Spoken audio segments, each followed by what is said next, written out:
Aquarius is the fixed air sign, fixed air. It's stable, doesn't change from time to time, from day to day very much. It's stable, and it's an air sign. It concerns itself with things of the mind. Its rulership is Saturn and Uranus. So you have these two fairly distinguished energies. Saturn is distinguished by its ability to make things work, and Uranus by its unwillingness to consider that the job's done yet. We have more to do. There's greater discoveries. We could be even more so. Uranus is always wanting to change things for the better. And Aquarius balances these two energies. It's not completely eccentric. It's actually quite capable because of the Saturn. So Saturn, Uranus, joint rulership, fixed air. I repeat that because when you've got that in your mind, you understand Aquarius. You can derive all of the keywords from these essential principles.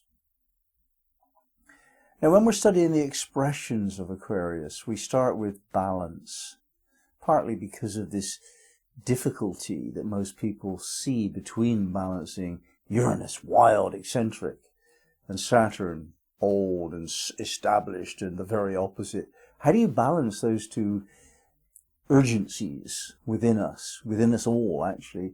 All of us seek to hold on to our security and the establishment of our being, and yet we seek adventure, we seek newness. New is a really big deal. If you sell something and you call it new, it sells better. We like newness, we like Uranus, but yet we cling to Saturn. And so Aquarius shows us quite a lot about how to balance these two things, and we explore that in the first expression, starting with the Adobe mission, Aquarius 1.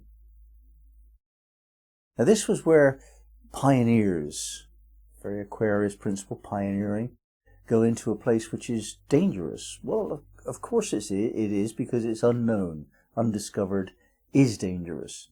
And they establish the fortress of a mission. It's not only the fortress of a physical church and living accommodation, it's also the fortress of a belief system, set of values, because it was a religious church kind of thing. And so we have the Saturn there, the fortress mentality in this new land, the Aquarius kind of breakthrough into new levels of consciousness suggested by that. And look what California became. Really, I mean, it's outstandingly seen as one of the best social experiments ever undertaken on the planet, ever in history. And this started with this Adobe mission in Aquarius 1. So that's the kind of energy we're discussing here. And yet Aquarius 2, the unexpected thunderstorm, gives you a clue as to the kind of pressures we're up against. Man proposes, God disposes.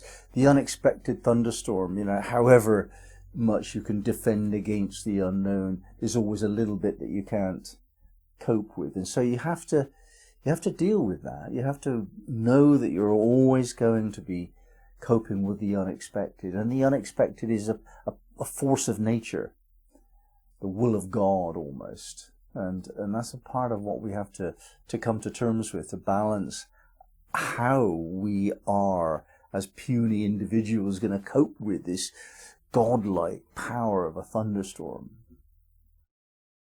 In Aquarius 3, the deserter from the Navy, this underlines the importance of choice. We may well have offered our allegiances to one organization like the Navy, but we change. The forces of the thunderstorm work upon us. We change. We're no longer able to say, that is my commitment. The whole idea of making a commitment to last a lifetime is absurd.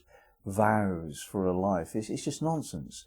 We can't do that. We don't know how to do that. The mind isn't like that. And the whole business of trying to control people to make them tell a vow and punish them if they break it.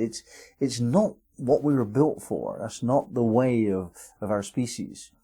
And in Aquarius 3, a very brave person says, no, that's wrong. I know I signed up for the Navy, but I've changed my mind. And this is becoming a lot more popular in the modern era, where we move from one relationship that doesn't work. We move from one employer that doesn't work. We're doing that a lot more nowadays as we start to feel the beginning of the age of Aquarius taking hold. Now, the fourth idea of the Hindu healer is to be open to spiritual forces. The healer does not radiate his own energy. The healer gets out of the way in an egotistical sense. It didn't work. If you're humble, then this flow of energy comes through us, and we'll meet that later in Aquarius. This ability that some of us have to just remove our controlling egotism and allow life to flow through us. And if we do, a healing event occurs. Now, in Aquarius 5, we have the Council of Ancestors.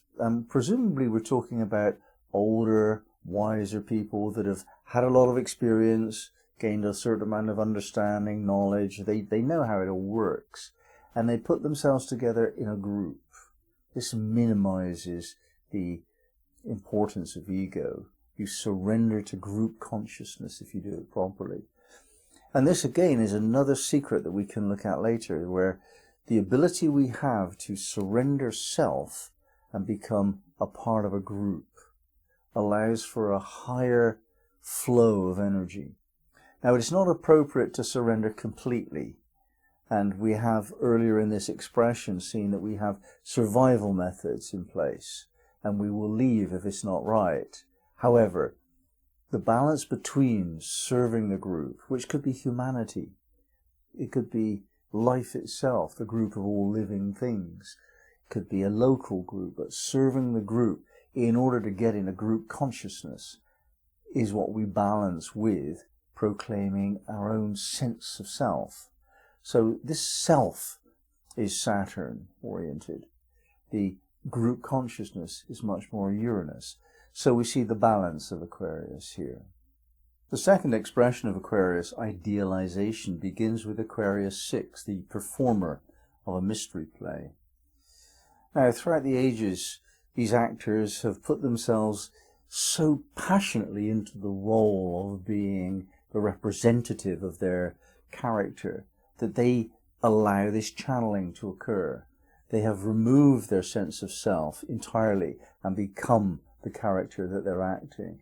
And that removal of the sense of self allows for spiritual forces to come through.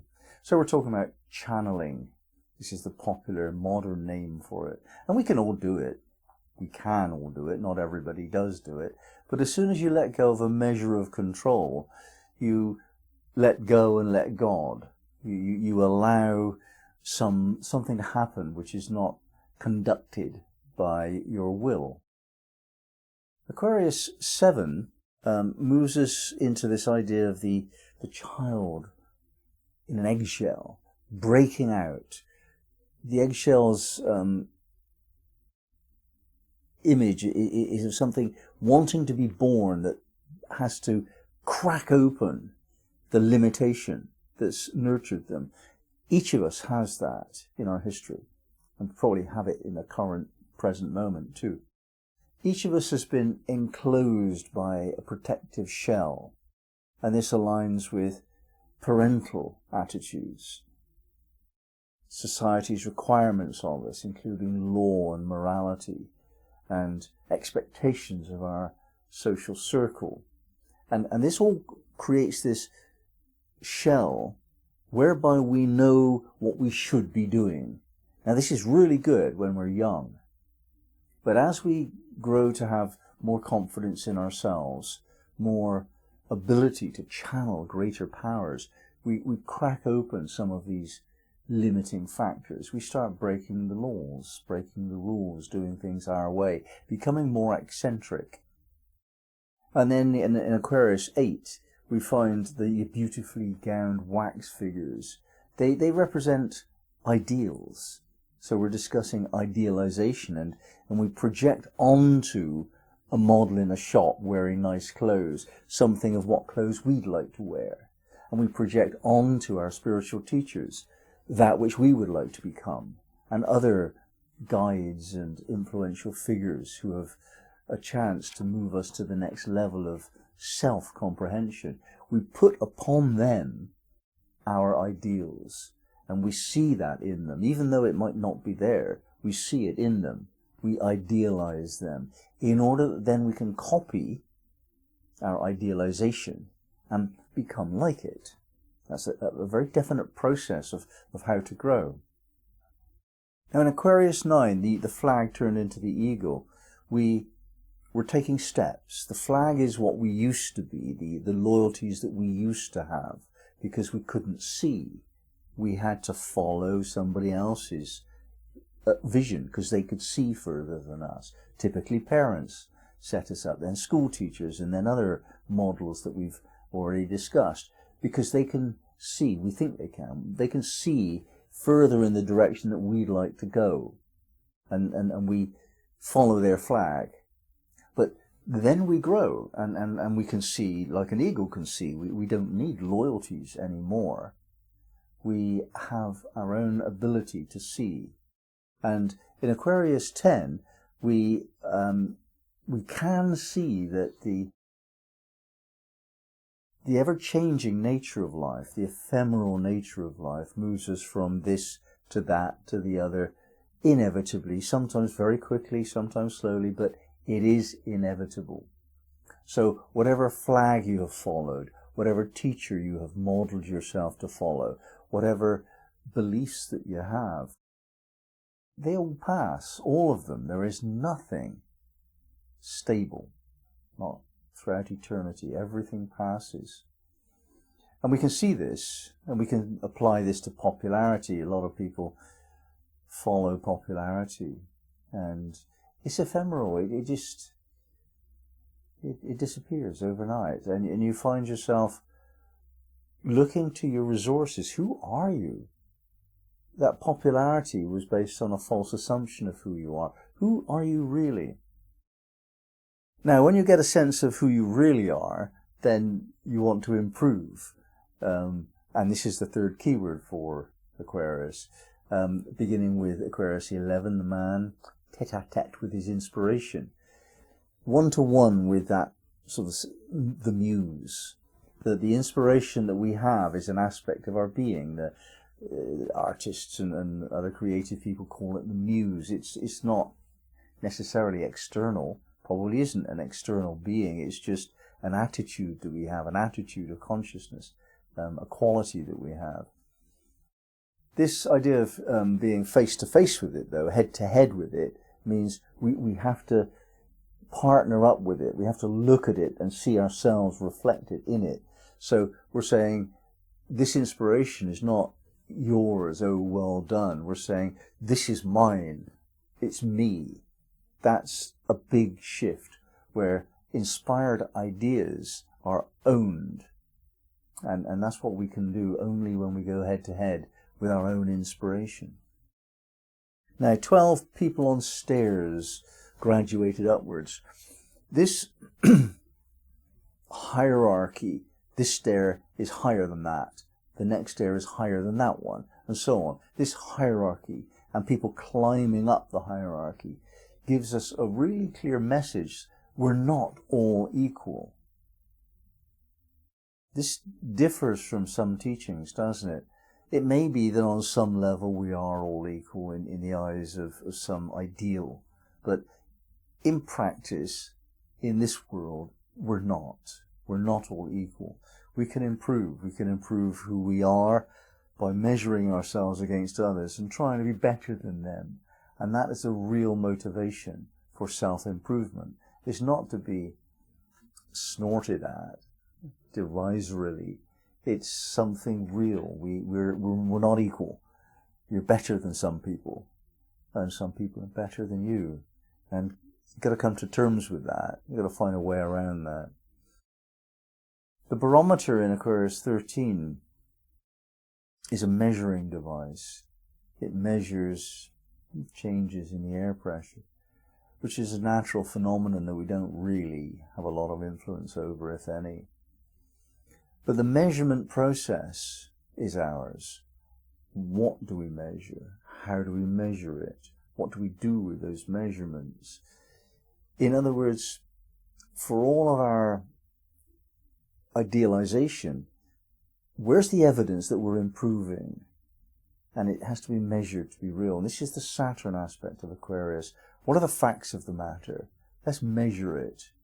And you might measure it in units of kilograms or inches if you can find something to make that meaningful. But it's probably more measured by how many phone calls you get, how many invitations you get, how many smiles you get when you're with people, how people listen to you, that there are clues as to whether or not you're improving your game and fitting better into the community.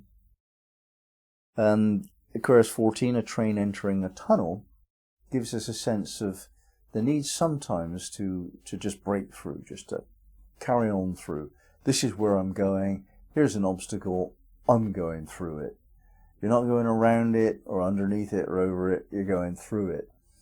And this is an aspect of Aquarius. They're a fixed sign. They're stubborn. Sometimes they set their mind on something and that's what's going to happen.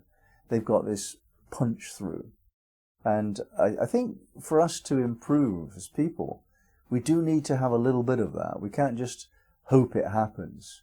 We need to make it happen.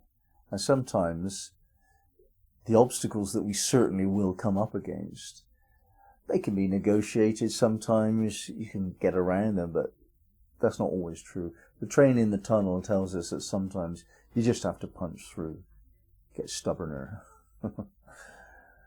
In Aquarius 15, the two lovebirds sitting on a fence. In a sense, that's the ultimate measure, isn't it, of well-being. Whether you're doing okay, your improvement must lead to happiness. Two lovebirds, they're happy. They're sitting on the fence, they're singing, they're in love with each other, they're happy. And happiness is a real metric. We kind of know whether we're happy or not. And if we're not, well then there's something wrong. There's something to fix. It's not happening to you, it's happening by you. If your life is a mess, it's your fault. If you're happy, it's your credit. That's what responsibility means. You can make things change to get yourself into a position of happiness. And when you are happy, then notice that, celebrate that. That's a measure of success, of improvement. Now, Aquarius 16, the big businessman at his desk, is the image of somebody that can manage things. This fourth expression is assurance. And if we can manage our lives, get on top of things, organize what needs to be organized, then we're relatively assured, as much as we can be, remembering the unexpected thunderstorm image right at the beginning. But as much as we can be, we need to get on top of our lives and be assured that good management works. And 17, watchdog standing guard. This is the acknowledgement that it could go wrong. We have to protect ourselves. Anyone who's in business is going to have a security issue. They have to organize that. They have to spend money on that. They have to make sure that they're protecting their efforts. And we do too. We have to make sure that we're reasonably protected against what may come. It might mean that you insure your house. It might mean that you lock your door. It might mean that you've got a plan B in the case of somebody who's trying to pull off a business venture that might be risky. You know, we have to have some measure of protection in our lives. It's not just a wild, free-thinking affair. It's the Saturn image again comes in. Yeah, just protect yourself.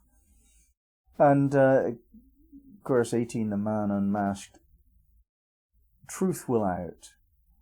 You're going to face the truth of who you are and what you've done and what you think and what your strategies are. And if your business plans don't work, you're going to face the truth of that. There isn't any sense in which we can get away with life. It's not like that. That's not what karma allows, is it? We have to face the consequences of all that we've done and all that we haven't done. So this whole idea of being on top of your life isn't just to lead to happiness, that's true, but it's more than that. It's to take responsibility and know that you're going to face consequences. So, of course, you've got to manage things now, or it will be a little bit more difficult to manage them later. It makes perfect sense to do things a little bit early so they've got a chance to correct them before they go wrong, that kind of thing. The forest fire quenched in 19 is this sense that we must develop of being able to deal with emergencies. We can't predict what's going to happen. We have to cope with emergencies the best way we can when they do arise. And that means pulling out the stops sometimes. We have to work to the end of our endurance. We have to be willing to risk all of our resources to save the day and so on. We have to be passionately committed to our lives sometimes because there are emergencies that we have to cope with, and they make everything else secondary. So all of our planned priorities sometimes are put aside, and we best remember that. You know, our plans don't really predict the future. They give us the default condition if everything's okay, but then something goes wrong and the plans have to be put aside. So the fixity of Aquarius needs to be surrendered at some point. The big white dove in Aquarius 20 speaks to us of final victory. However much things are hard and we have to manage them and they go wrong sometimes and we're really put to the end of our endeavour, the dove, Noah's dove, is the promise of the end of the flood. The dove is the promise that everything will sooner or later work itself out.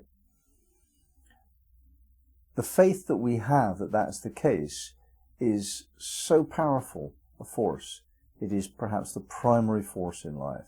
To have the faith, whether you have faith in God or in nature or in life or in yourself, whatever, to have the faith that the future will inevitably be better than the past. That takes you through everything. Hold on to that as a powerful decision that you make. You're going to go forward in faith, and that will see you through. This is indicated in 20. Now in 21, a woman disappointed and disillusioned. We're beginning now the fifth expression of poise. Here's this woman, she's been hurt, she's failed, she's had a love affair go wrong, she's had whatever, but she's not coping very well with the emotions of it. Not okay. Not okay. You must. Poise. You can't allow yourself to be overwhelmed with emotion. You can have feelings. You can go up and down in the drama if you want to. All right. But you can't let yourself get overwhelmed. It's not okay. You have to do whatever's necessary to avoid that, either by thinking carefully before getting involved or controlling the involvements that you have. But you have to avoid being overwhelmed by negative emotions. It's a requirement. It can it can kill people if you don't manage to do this. It's very serious. And developing that poise kind of means that you have to take on troublesome things just to demonstrate that you can. It's not to avoid all involvements, it's just to manage them, to avoid disappointment. In Aquarius 22, a rug placed on the floor for children to play. It's what people do. If a child is doing something and you can make it a little bit more comfortable, then you do. We do. We're kind. our species is kind. And when this disappointed and disillusioned woman meets someone else, the kindness of that person will be triggered, and she'll feel less alone and desperate. And that kindness is a force of nature. It's a force of human nature. This is humanity, our humanity. And to some significant extent, you can depend upon that. So if you are a bit down, you can ask someone for help, and they'll be kind to you. If you see someone who's down, you can be kind to them. What goes around comes around. So we're practicing kindness. And Aquarius is kind, generally. They tend to see the optimistic, the best side, the willingness to serve humanity is extended to individuals as well. So in Aquarius 23, the big bear sitting down and waving its paws. Because of these two things, the first thing is that you can't let yourself get overwhelmed by emotion, even though there are kind people in the second one. The third point of this expression is the bear is sitting down, and its paws are just expressing its emotions, but it's sitting down. It's controlling itself. If a bear stood up and started waving its paws at you, you don't want to stay there. That's dangerous. So we're like that. We've got this animal nature, and we have to be in control of our most serious passions. We cannot let them out. Aquarius doesn't. Aquarius isn't overly emotional and passionate. The Aquarius is in control of its emotional nature. It's just never going to work to create a society based on the ability that everybody might think they want to go crazy sometimes and do things which are destructive to other people. It's not acceptable. And we have to learn to control our feelings to the extent that they don't impact too hurtfully on another. Aquarius 24, a man turning his back on passions and teaching from his experience. So we've dealt with passion, and now we can say, look, this is what it's like for me. And we've all got that kind of duty. We're not all teachers in any official sense, but we are all teachers in an informal sense. We always pass on our experiences to whomever requires it of us. Typically, it's a very strange person who does not give directions to find the post office if asked. We do like to explain what we know of our experience, and this is a part of the whole business of poise as a community. We join together, and everybody's actually emotionally stable because we help each other out, and we teach what we know. We pass on the knowledge we've got. We're not greedy with it. We share it. And in 25, the butterfly formed with the right wing. More excellent. It's a mutation. And what we're discussing here is the ability that Aquarius has to lead us towards mutation of the group. We're moving into group consciousness when we consider Aquarius much more. And when you actually behave kindly, and you take care of your own passions, and you take care of other people if they're feeling unable to, and you've got this way of being as a community, then the community shifts up a level. It moves into group consciousness. It mutates, and that's the image of Aquarius 25. The butterfly is mutated to be a better version of it. Very central to Aquarius's main thrust in life is to develop a higher level of group consciousness. So the group develops, humanity moves to the higher level. The sixth expression of Aquarius alchemy starts with the hydrometer in 26. Another measuring device. In this case, it measures electrical capacity in a battery, doesn't it? And it's the case with our development, our mutation, that we have to find out what's going on. where are we in consciousness? And the whole business of humanity's evolution has depended upon technology. We invented the wheel, and we discovered fire, and we built tools, and we yoked oxen, and eventually we build supercomputers that can think in quantum physics terms and so on. Our whole evolutionary journey is measured by technology, and it's not reasonable to say that it's unnatural. It always happens, and so it is a part of our human nature to develop tools to do things for us, and our confidence and comfortable ability to use these tools is a part of our evolution. And alchemy's dependent not only on that ability to use things to work, to change things using tools. It depends also upon the sensitivity that we need to read atmosphere. In Aquarius 27, the violets in the bowl, that's, I imagine a Chinese home where right in the middle of everything there's this very, very precious bowl that could be knocked over, and it would be a disaster if it was broken. And because it's there, everybody's walking very carefully with great sensitivity. So this whole thing about alchemical development, human evolution, the transformation, the mutation into something different, something better, this has to be done with sensitivity.